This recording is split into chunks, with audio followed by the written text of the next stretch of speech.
Yeah, what's funny now that you mentioned the Pathfinder 2 game, right? So the one thing with a game like that, right? Like you had your character that had this motivation, but you were almost fighting against the system because specifically Pathfinder 2, um, the way that the math works in that system, it's so overly tuned in terms of its balance, right?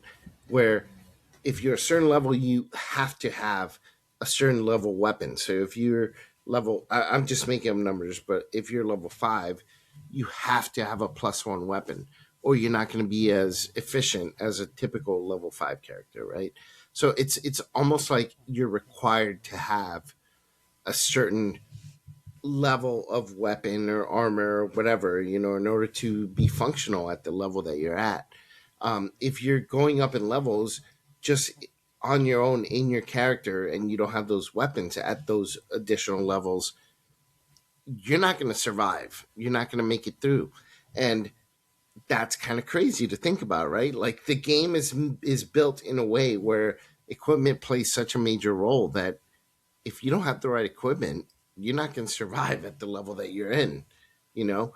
And I think with something like a Pathfinder 2, right, where your character has this motivation, makes for a great story. But then the system is working against you in that because it's telling you, well, now that you've reached level 6, you need to go find a +1 or a +2 weapon or a +2 armor or whatever.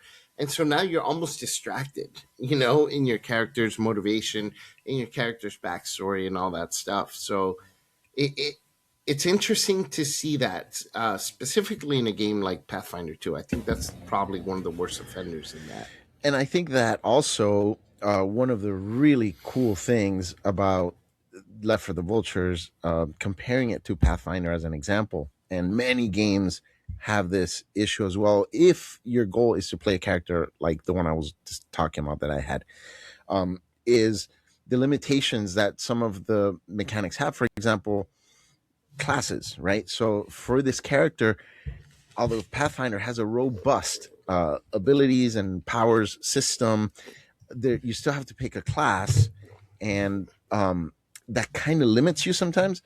And the Yeah. closest thing I could find to make this character was witch, and so it was really interesting because again I did have to fight against the system rules and the system itself, because my character was a witch, but he wasn't a witch in the traditional sense. And it seemed to me like anybody who made a witch character had to play what the creators of this game imagined a witch character to Mm-hmm. be. And I was kind of trying to use the witch class in a unique way that was a little bit different, where I wasn't really a witch, I was a ghost. And I did have a familiar, which my familiar ended up being the ghost of my daughter trapped in time. And, so I played around with that. But a lot of the things within the system as we played that called for um for my character to complete certain things, like I had to do rituals and do certain I don't remember all the specifics because it was a while back, Yeah, but yeah, it's been a bit. I had to do some rituals, I had to do some things that were very witchy that did not fall in line with my character's Hmm. theme, but I had to do it because that was part of the class. And in Left for the Vultures, because you have no classes, it really opens it up to create a really unique character. Every single character can be so different, even because there are no classes and you have access to every single ability. You're not limited by spell levels. You're not limited by any of that kind of stuff. You can have any ability in the book whenever you want.